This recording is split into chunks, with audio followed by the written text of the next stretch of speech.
मनोरंजन करण्यासाठी येथे येत आहेत कॉमेडीचे बादशाह जॉनी रावत. एकदा जोरदार टाळ्यांनी त्यांचं स्वागत करायचं आहे.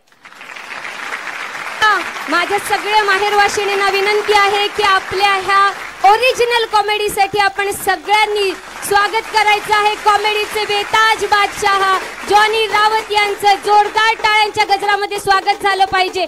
वेळात वेळ काढून एवढ्या दूर आपल्यासाठी ते आलेले आहेत. टाळ्यांचा गजर थांबता कामा नये. आपण पोटभर जेवलेलो आहोत. सो टाळ्या एकदा जोरदार.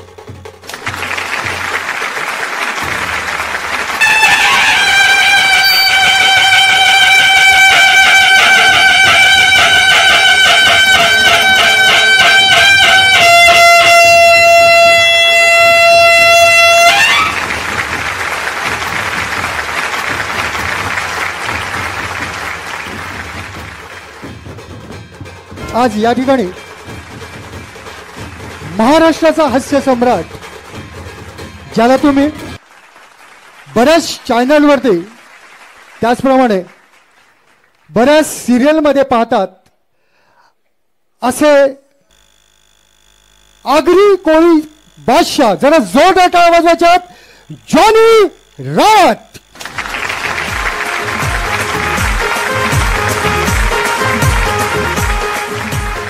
माझ्यासाठी ज्या काही तुम्ही सुरुवातीला 4-5 टाळ्या वाजवल्यात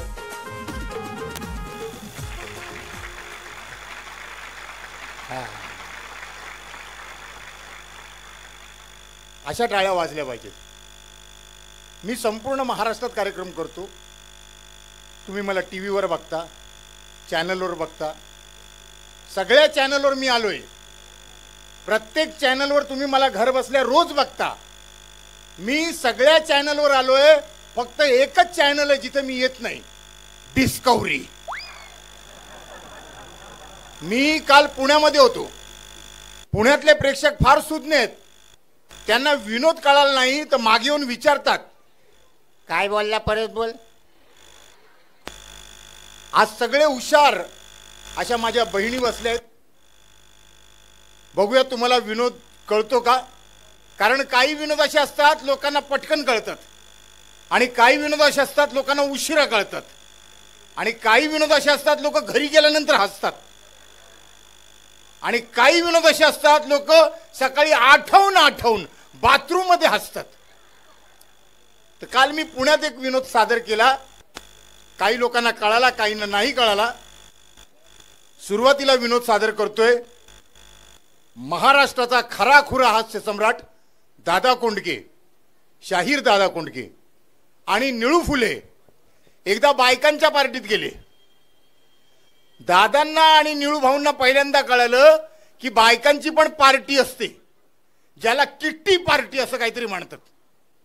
त्या बायकांच्या किट्टी पार्टीमध्ये गेल्यानंतर, तुम्हाला तर माहिती आहे दादा कोंडकेंची सवय, त्या पार्टीमध्ये गेल्यानंतर एका सुंदर बाईला पाहिल्यावर दादा कोंडके निळू फुलेंना म्हणाले, निळू भाऊ, या बाईच्या कानामध्ये जे झुमके आहेत ना, झुमके, तिच्या मायला ते कुणी दिलं माहित आहे? मी दिलं, मी. आणि या बाईने जी नाकामध्ये नथ घातली, ज्या मायला ती कुणी दिली माहित आहे? मी दिले, मी. आणि या बाईने जी अंगावर कोरी करकरीत साडी नेसली ना, ज्या मायला ती कुणी दिली माहित आहे? मी दिले, मी. दादांचं बोलणं झाल्यानंतर निळू भाऊ दादांना हळूच म्हणाले, पण हे दादा, तुला हे माहिती का, या बाईच्या हातामध्ये जे मुलं आहे, हुशार महिला आहेत.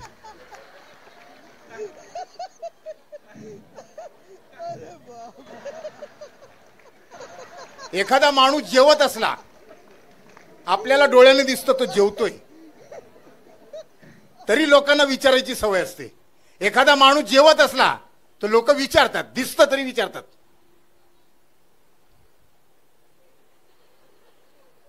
काय जेवतोय, काय काका बघ जेवतोय, बघ बघ ना, काकाला दिसतच नाही. एखादा माणूस झोपलेला असला, त्याला जबरदस्ती उठवतात, झोपलेला आहे उठवतात आणि विचारतात, झोपलाय का, त्याची झोपमोड करतात. एका माणसाचं प्रेत चाललं होतं, अफाट गर्दी. एकाने पाहिलं, ज्याने खांदा दिला होता त्यालाच जाऊन विचारलं, मेला काय? तो म्हणाला, नाही, त्याला झोपायची सवय, आम्हाला फिरवायची सवय. फार बरं वाटतंय. आमचे जवळचे मित्र योगेश केळवेकर, आज यांच्यामुळे आम्ही या ठिकाणी पोहोचलोय. दादांचे पण आभार मानतो. मोबाईलवर लागलेत दादा, तुमचे आभार की आज तुम्ही मला सेवा करण्याची संधी दिली. हा मोबाईलचा रोग फार वाईट आहे, खरोखर खूप वाईट आहे. मोबाईल जेव्हा भारतामध्ये नवीन नवीन आला होता, पहिल्यांदा मोबाईल, एवढा मोठा मोबाईल, काळ्या रंगाचा मोबाईल, काळा एरियल, त्याला जाड जाड बटणं, बिलिंग मोबाईल, महागडा मोबाईल, एवढा मोठा मोबाईल खिशात घालून माणूस रस्त्याने चालला तर असं वाटतं खिशामध्ये वरवंटा ठेवलाय. आता जितका मोठा माणूस तितका छोटा मोबाईल, जितका छोटा माणूस तितका मोठा मोबाईल. ज्या माणसाने मोबाईल तयार केला त्याने विचार केला की लांबची माणसं जवळ येतील. विरुद्ध झालं, उलट झालं. काय झालं? काय झालं? जे घरात आहेत ते दुरावले आणि जे लांब आहेत त्यांना पण जवळ आणण्याचा प्रयत्न केला. तुम्ही किती जणी आपल्या आई वडिलांना फोन करता? किती जणी करता? खाली करा. कुणीच नाही. मोबाईल चांगल्यांसाठी चांगला आहे, वाईटांसाठी खूप वाईट आहे. मोबाईलमुळे माणूस दुरावला गेला, माणूस माणसापासून हिरावत गेला. ज्या माणसाने मोबाईल तयार केला त्याने विचार केला की लांबची माणसं जवळ येतील. विरुद्ध झालं, उलट झालं, कारण माणसं दुरावली. मोबाईलचा फायदा कुणाला झाला? जर पटलं तर टाळ्यांची अपेक्षा आहे. मी जे वाक्य सांगणार आहे ते पटलं तर टाळ्यांची अपेक्षा आहे. मोबाईलचा फायदा कुणाला झाला? मोबाईलचा फायदा झाला बॉयफ्रेंड आणि गर्लफ्रेंडला. हे दिवसभर बोलतात, बसमध्ये, रिक्षामध्ये, क्लासमध्ये, कॉलेजमध्ये, ट्रेनमध्ये, गल्लीमध्ये, कोपच्यामध्ये, जिथे जागा मिळेल तिथे सुरू. रात्री 2चा सुमार, रात्री 2 वाजता एक प्रियकर आपल्या प्रियशीशी बोलतोय. आता तो ज्या गल्लीत उभा आहे तो त्याच गल्लीत राहतो आणि तो रात्री 2 वाजता सुद्धा भीतोय की मला कोणी बघेल क्या. कोण बघत तर नाही ना, कारण तो त्या गल्लीत राहत असल्यामुळे त्याला भीती वाटते. कुणीच बघत नाही. बघतं कोण? कुत्रा. रात्री 2 वाजता कुत्रा त्याच्या जवळ येतो, तो त्याला चाटतो, तो कुत्र्याला हँडल करतोय, प्रियशीशी बोलतोय. रात्री 2 वाजता प्रियकरचा आवाज सुनसान जागेतून त्याच्या मोबाईलमधनं कसा बाहेर पडतो आणि तिचा आवाज रात्री 2 वाजता कसा येतो. रात्री 2चा सुमार आहे आणि तो आपल्या प्रियशीला फोन करतोय. रात्री 2 वाजता त्याची यायची स्टाईल आणि त्याच्या मागे कुत्र्याची स्टाईल आणि तो त्याला हाकलायची स्टाईल आणि तिच्याशी बोलायची स्टाईल कशी आहे? रात्री 2चा सुमार.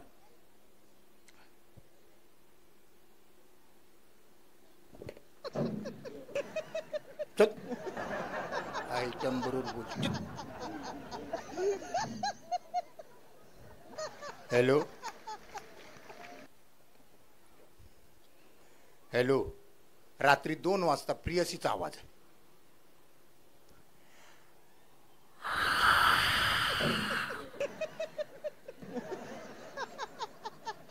बोलला कसा आहेस? काय बोलतेस कुठून?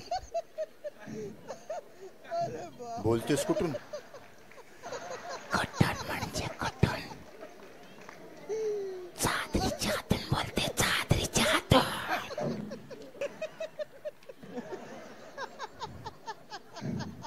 काय टाकल्या काय करतोय? माझ्या बाप्पांना टाकल्या बोलू नकोस. जा, मी तुझ्याशी नाही बोलणार. अगं बोल ना.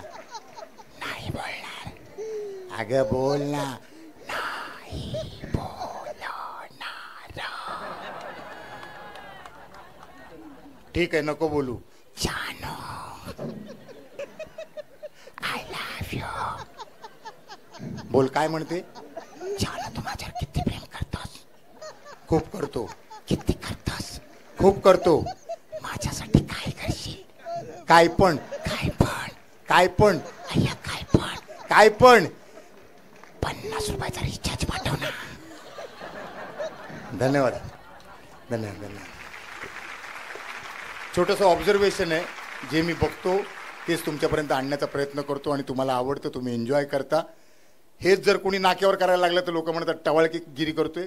रंगमंचावर गेल्यानंतर लोक म्हणतात ह्याला कॉमेडी, ह्याला हसवण्याची एक कला म्हणतात. बरं वाटतं तुम्ही सगळेजण हसताय, एन्जॉय करताय. ज्याप्रमाणे मी म्हणालो की माणूस माणसापासून हिरावत चाललाय, माणसाशी काही संबंध नाहीये. आत्ता तुम्ही काही वेळापूर्वी जेवण वगैरे केलंय ना? कशा प्रकारे जेवलात? स्वतःच घेतलं ना? स्वतःच घेतलं ना? बघा काय नशीब, स्वतःलाच घ्यावं लागतंय. हात धुवायला कुठे घरी गेलेले? ही जी पद्धत सुरू झाली आहे बुफे डिनरची, ही फार भयानक आहे, खूप भयानक आहे. पूर्वीच्या काळी जे काही समारंभ व्हायचे तुम्हाला आठवत असेल, हळदी कुंकू असो, लग्न असो, घरामध्ये हळद असो, तर पूर्वीच्या काळी लग्नामध्ये लोक एक महिना आधी घरी यायचे. जी इथे जुनी लोक बसले त्यांना माहित असेल, ती लोक महिनाभर आधी पहिल्या घरी यायचे आणि जेवताना पंक्तीत बसायचे ना, सगळे पंक्तीत बसायचे आणि पुढच्या पंक्तीतली लोक मागच्या पंक्तीतल्या लोकांना हाक मारायचे आणि मागच्या पंक्तीतली लोक पुढच्या पंक्तीतल्या लोकांची चौकशी करायची. कसं आहे, बरं आहे ना, सगळं चालायचं. आता सिस्टीमच संपली आहे.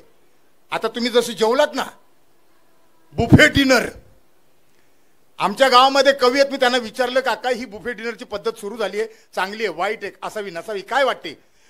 आगरी असल्यामुळे त्यांनी आगरी बोली भाषेत 4 ओळ्या कवितेच्या मांडल्या. माझी कविता, माझे शब्द तुमच्या हृदयाला स्पर्श करून गेले, तुमच्याकडून टाळ्यांची अपेक्षा आहे. मी त्यांना विचारलं बुफे डिनर बद्दल काहीतरी बोला, तर त्यांनी सुरुवात केली. पूर्वीच्या काली लग्नाला मजा होती, पूर्वीच्या काली लग्नाला मजा होती, जेवाला पंगत बसली तर वाराला काकीच होती. पूर्वीच्या काली लग्नाला मजा होती, जेवाला पंगत बसली तर वाराला काकीच होती, मामीच होती, आजीच होती आणि कवा कवा पाणी द्यायला पाहुणे मंडळी होती. हल्लीच्या लग्नात तशी मजाच नाही, हल्लीच्या लग्नात तशी मजा नाही. प्रेमाचा गोरवा न मायेचा हात नाही, भिकाऱ्यासारखा ताट घ्यायचा.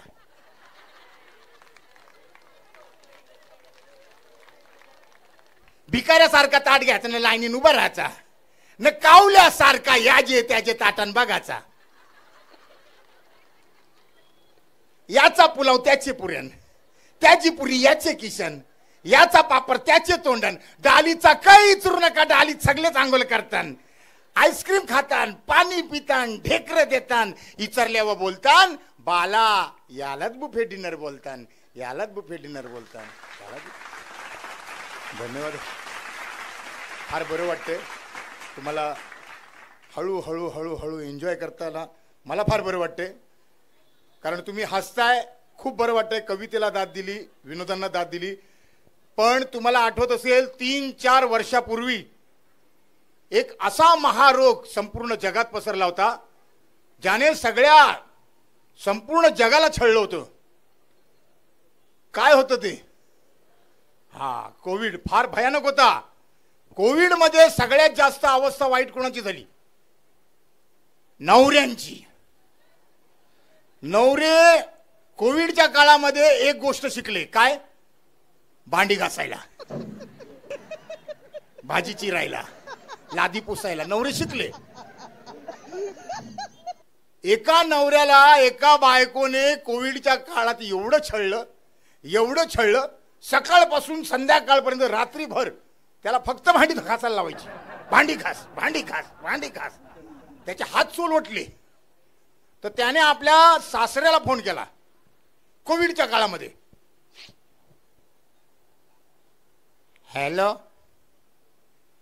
हॅलो, हा बोला बोला, जाऊ बापू, काय बोलता? काय बोला, तिच्या आईला कसली मुलगी दिली हो?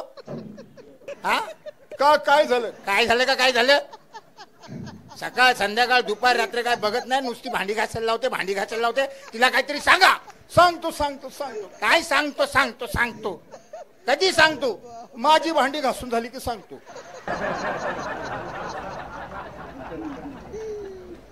कोविडचा काळ असा होता आणि कोविडच्या काळामध्ये जो माणूस बाहेर गेला, घरात येताना चंद्र सुजलेले असायचे आणि असं वाटायचं की हा कोविड कधी संपेल.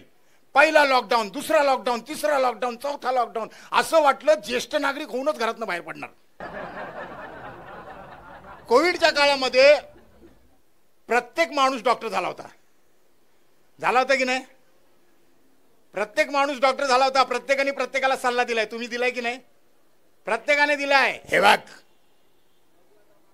काढा पी काढा, आलं टाक, कोथिंबीर टाक, कढीपत्ता टाक, मसाला टाक, घे घापाक, दे ढापाक, काढा पी. आणि काही लोकांनी तर काय सल्ला दिला, वाफ घे वाफ. एका म्हाताऱ्याने हाप घेतली, त्या कोरोनाला चढली. आणि एक वाक्य तर सगळेजण बोलले. तुम्ही पण बोललात, मी पण बोललोय, आपण सगळेजण बोललोय. आपण प्रत्येकाला बोललोय. आपल्या घरातले आपल्याला बोललेत आणि आपण दुसऱ्यांना पण बोललोय आणि दुसऱ्यांनी आपल्याला पण सांगितलंय, गरम पाणी पी. प्रत्येक जण बोललाय गरम पाणी पी. एक माणूस 3.5 वर्ष इतका गरम पाणी प्यायला, इतका गरम पाणी प्यायला, पोटातल्या आतड्या घशाला म्हणायला लागल्या, गिझर बसवलाय का रे. अवस्था वाईट झाली होती. कोरोना काळामध्ये सगळ्यात मस्त गंमत झाली काय माहितीये का? बायका घरातल्या घरात गरोदर झाल्या. खरंय की नाही? बायका घरातल्या घरात गरोदर झाल्या. बाळ जन्माला आली आणि बाळ घरातल्या घरात चालायला लागले, बोलायला लागले. या खोलीतून त्या खोलीत, त्या खोलीतून या खोलीत. त्यांना वाटलं हेच जग आहे. आजी आजोबा, आई बाबा, ताई माई सगळं हेच जग आहे. कोविडचा काळ संपला. कोविडचा काळ थोडासा थबकला आणि मग लोक हळूहळू घरातनं बाहेर पडायला लागली. आहे की नाही? लोक घरातनं बाहेर पडायला लागली तर बापाला असं वाटलं, माझा मुलगा त्याने बाहेरचं जग बघितलंच नाही. कोविड आल्यापासून तो घरातच आहे, त्याला बाहेरचं जग दाखवलं पाहिजे. तर पहिल्यांदा फर्स्ट टाइम बाप मुलाला घेऊन गार्डन मध्ये फिरतोय पहिल्यांदा. आणि पहिल्यांदा घरातनं बाहेर पडल्यानंतर मुलाला असं वाटलं हे काय, पहिल्यांदा एवढं मोठं जग पाहिलं. तर बाप सांगायचा, बाळा ही बघ ट्रेन, ही बघ बस, ही बघ बाग. मुलाने पाहिलं प्रेत चाललं होतं 4 माणसांच्या खांद्यावर. एवढी माणसं त्याने आयुष्यात पहिल्यांदा पाहिली. त्याने पाहिलं काहीतरी चाललंय. त्याने बापाला विचारलं, बाबा ते काय आहे, बाबा ते काय आहे. आता बाप कसं सांगणार? सांगितलं तर मुलगा घाबरेल, मुलाच्या स्वप्नात येईल. म्हणून बाप त्याला समजावत म्हणाला, बाळा ती पालखी आहे मोठ्या माणसाची. मुलगा म्हणाला, बाबा तुम्ही पण मोठे ना, तुमची कधी निघणार पालखी.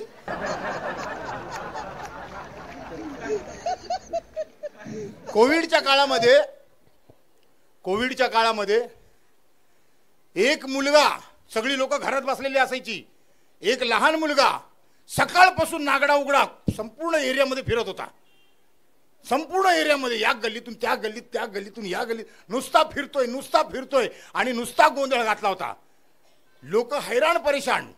त्या मुलाचा बाप संध्याकाळी ऑफिसमधून घरी आला, कपडे काढले, आंघोळीसाठी बाथरूममध्ये शिरला. त्याच्या शेजारचा माणूस धावत आला, ओ बाबूराव काय आंघोळ करताय, तुम्हाला काय अक्कल नावाचं बक्कल आहे की नाही, काय शिस्त शिकवली, काय संस्कार दिले मुलाला. बघा तुमचा मुलगा सकाळपासून संध्याकाळ झाली नागडा उघडा फिरतोय, त्याला काहीतरी सांगा. काहीतरी सांगा म्हटल्यानंतर या माणसाने मागे पुढे पाहिलंच नाही. टॉवेल गुंडाळलं, दरवाजा उघडला, त्याच अवस्थेत रस्त्यावर गेला आणि मुलाला बघून म्हणाला, नालायक गाढव निर्लज्ज, नागडा उघडा फिरतोस, हा घे टॉवेल. बघणाऱ्यांची काय अवस्था झाली असेल. कोविडने पाहिलं तर तिथूनच पाळून गेला. बापरे नको याच्या जवळ जायला. पण बरं झालं कोविड गेला आणि तुमच्यासारखे रसिक मायबाप प्रेक्षक आम्हा कलाकारांची कला पाहण्यासाठी, ऐकण्यासाठी, हसण्यासाठी पुन्हा सज्ज झालात. त्यासाठी तुमच्या सगळ्यांचे मनापासून आभार. आपण भारतामध्ये राहतो. भारतामध्ये जेवढे सण साजरे करतो तेवढे आपण प्रथा पाळतो. आज आपण हळदी कुंकवाचा कार्यक्रम समारंभ सादर केलाय. पण एक प्रथा अशी आहे ती तुम्हाला फक्त भारतात बघायला मिळते, जगाच्या कानाकोपऱ्यात कुठेही जा तुम्हाला बघायला मिळणार नाही. ती म्हणजे वर्षातून एकदा आपण जेवणाचं ताट घराच्या कौलावर ठेवतो आणि कावळ्यांना हाक मारतो. त्याला लोक पितृ अमावस्या म्हणतात, काही लोक पितृपक्ष म्हणतात, काही लोक काव काव म्हणतात. आपण महाराष्ट्रात राहतो, मग आपण काय करतो, जेवणाचं ताट घराच्या कौलावर ठेवतो, कावळ्यांना हाक मारतो. काही लोक काय करतात, साऊथमध्ये, नॉर्थमध्ये, दिल्ली, पंजाबमध्ये गेलात तर तिकडची काय प्रथा आहे, लोक काय करतात, काही लोक पाण्यात जेवण सोडतात, पान सोडतात, काही लोक गाईला देतात, काही कुत्र्याला देतात, काही लोक घराच्या कौलावर ठेवतात. पितृ अमावस्याच्या दिवशी माझ्या एका मित्राने घराच्या कौलावर जेवणाचं ताट ठेवलंय, पान ठेवलंय आणि कावळ्याला हाक मारायची स्टाईल बघा. काव काव काव काव. त्याचं काव काव ऐकून शेजारचा भैया बाहेर आला. का रे जनार्दनी काव का कर रहा है, ही का काव का कर रहा है. अरे भैया आज पितृ अमावस्या है ना. पतरी समोसा ये दूसरा कौन से होटल में मिलता है. क्या आला पत्री समोसा नाही रे, पितृ अमावस्या. ते काय आमची जुनी लोक गचकली ना, त्यांच्यासाठी जेवणाचं ताट घराच्या संपल्यावर आलं. त्याच्यासाठी जेवणाचं ताट घराच्या कौलावर ठेवायचा. कावले येतात जेवणाला टोच मारतात. भैया म्हणाला हमारा भी बहुत लोग खत्म हो गया है, हमको भी ऐसा करना पडेगा. भैयाने सुद्धा घरातून भरलेलं जेवणाचं ताट आणलं, घराच्या कौलावर ठेवलं आणि स्वतः पण कौलावर बसला.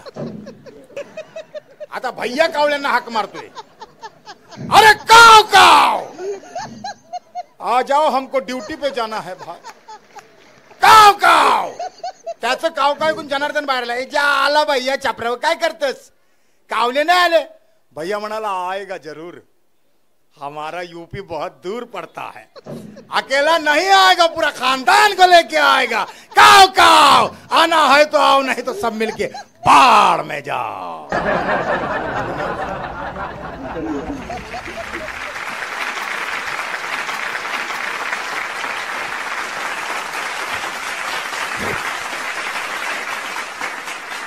म्हणतात असं, सूर्य कुणाला झाकत नाही, डोंगर कुणाला वाकत नाही. सूर्य कुणाला झाकत नाही, डोंगर कुणाला वाकत नाही. मराठी असल्याचा अभिमान बाळगा, कारण मराठी माणूस बायकोला सोडून कोणाच्या बापाला घाबरत नाही. गाण्याचं वेळ दिवसेंदिवस वाढत चाललं. तुम्ही बघा कशी कशी गाणी ऐकायला मिळतात. ह्या गाण्याने लोकांना झपाटून टाकलंय, वेड लावलंय. ही गाणी एवढी भयानक आहेत. या गाण्यांची वाट लागण्याचं कारण आहे, सगळ्यात आधी एक गाणं आलं, चोली के पीछे क्या है. त्या गाण्यानंतर संपूर्ण संगीताची वाट लागली. आता मध्यंतरी एक गाणं ऐकलं होतं, खूप गाजलं होतं. त्या गाण्याने बऱ्याच लोकांना झपाटून टाकलं, शांताबाई. जेवढ्या पण शांताबाई होत्या घरातून बाहेर पडत नव्हत्या. शांताबाई हटमेल्या. आता एक गाणं ऐकलं, पप्पी दे पप्पी दे पप्पी दे पारूला, या प्रेम वेडीला, या प्रेम वेडीला. भिकाऱ्याने ऐकलं. स्टेशनच्या बाहेर एका बाईला गाणं भीक मागतोय, पप्पी दे गरीबाला, या दीन दुबळ्याला, या दीन दुबळ्याला. म्हणाली अजून देऊ का, कवळी घरी विसरले. नंतर कळलं 95 वर्षाची म्हातारी. एक गाणं खूप गाजलं, खलास. तुम्हाला आठवत असेल, कंपनी चित्रपटातलं गाणं आहे. वयाच्या 60व्या वर्षी आशाबाईंनी गायलेलं गाणं आहे. 16 वर्षाची ती हिरोईन उर्मिला मातोंडकर, तिच्या तोंडून पिक्चराईज झालेलं गाणं आहे. आणि आशाबाईंना अवॉर्ड मिळाला त्या गाण्यासाठी. खलास कंपनी चित्रपटातलं गाणं आहे. हे गाणं एवढं गाजलं होतं त्या काळी, आमच्या गावात एक बाई उठताना, बसताना, जेवताना, झोपताना 24 तास गायची, खलास खलास खलास. तिचा नवराच खलास झाला. शेजारच्या म्हातारीनं तिच्या तोंडून ते गाणं ऐकलं होतं. तिने तिला त्या गाण्यातच विचारलं, बाई तुझा नवरा कसा खलास झाला. आणि त्या बाईचा नवरा खलास झाला. तिने गाण्यातच सांगितलं तिचा नवरा का, कसा, कोणी खलास केला. आधी म्हातारी म्हणाली, साकसा तुझा गोया नवरा योग्याला, साकसा तुझा गो नवरा योग्याला, कालत बरा होता आज कसा मेला, का गो आजारी होता, का गो ऍक्सिडेंट झाला, का गो अटॅक एला, असा कसा झाला खल्ला. त्या त्या बाईचा नवरा खाला झाला, तिने गाणं सांगितलं, अगो रातचे पिऊन यायला माझ्या नड्यावर येऊन बसला, असा कर्मशा म्याला माझ्या डोक्यानं दांडू घातला, मग माझा बी डोका त्याचे वरती फिरला, यो मच्छीचा कोयचा त्याच्या मानेवर मरला, खल्लास एकदम खलास.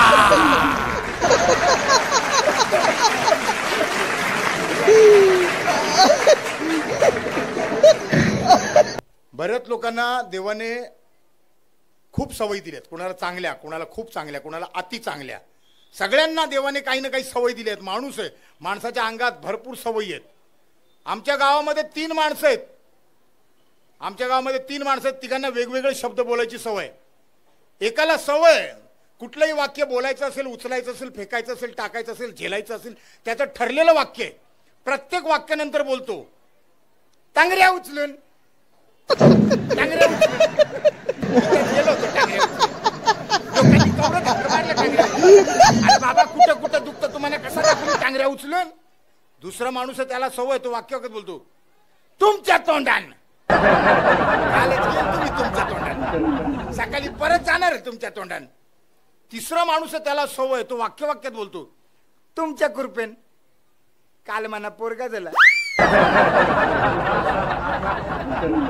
तुमच्या कृपेने, जो तुमच्या कृपेने बोलतो, त्याच्या घरामध्ये रात्री 12 वाजता चोरी झाली. 12 वाजता चोरी झाली. दुसऱ्या दिवशी सकाळी दोघं त्याच्या घरी गेले, तर तो बिचारा उंबरट्याच्या बाहेर रडत बसला होता. त्याला रडताना पाहून एक मित्र म्हणाला, अरे भाऊच काय झालं रे टांगऱ्या उचलून. काल तर बरा होता ना टांगऱ्या उचलून. अरे बाबा, काय काल माझ्या घरात चोर घुसलं तुमच्या कृपेने. 10-12 चोर घुसलं तुमच्या कृपेने. कशाला घाबरतो टांगऱ्या उचलून. चल ना पोलीस स्टेशन मध्ये जाऊ. टांगऱ्या त्याच्या आला कंप्लेंट करून टाकू. टांगऱ्या उचलून पोलीस स्टेशन मध्ये गेले. साहेब आत बसले होते. 2 जण बाहेर थांबले. 1 जण आत शिरला आणि साहेबांना म्हणाला, साहेब जरा कंप्लेंट लिहा टांगऱ्या उचलून. तुम्ही इथं बसता टांगऱ्या उचलून, कावा गावन पण या ना टांगऱ्या उचलून. साहेब म्हणे, तुम्ही काय बोलता मला कळत नाही, तुम्ही जा दुसऱ्याला पाठवा. बाहेर गेला, हे जा रे, हे बाबा, हे तुला बोलवलं टांगऱ्या उचलून. आत गेला. साहेब म्हणा, तुमचा बडबड करून गेला, काय बोलला मला काही कळलं नाही. काय झालं तुम्ही सांगा. काय झालं. चोरी झाली तुमच्या तोंडाने. घरातलं सामान गेला तुमच्या तोंडात, दागिनं गेलं तुमच्या तोंडात, दिरक्या गेल्या तुमच्या तोंडात, झाडू गेला तुमच्या तोंडात. आई शपथ सांगतो साहेब, ज्या दिवशी चोर मला भेटला तुमच्या तोंडात, आवड्या चपला मारीन तुमच्या तोंडात, एक पण जात नाही राहणार का तुमच्या तोंडात. धन्यवाद धन्यवाद. मुराद असला त्याबद्दल तुमच्या सगळ्यांचे मनापासून आभार. हसत राहा आणि आरोग्य वाढवत राहा. हसण्याने माणसाचं आयुष्य वाढतं. आयुष्य वाढवा, सतत हसत राहा, एन्जॉय करा. धन्यवाद.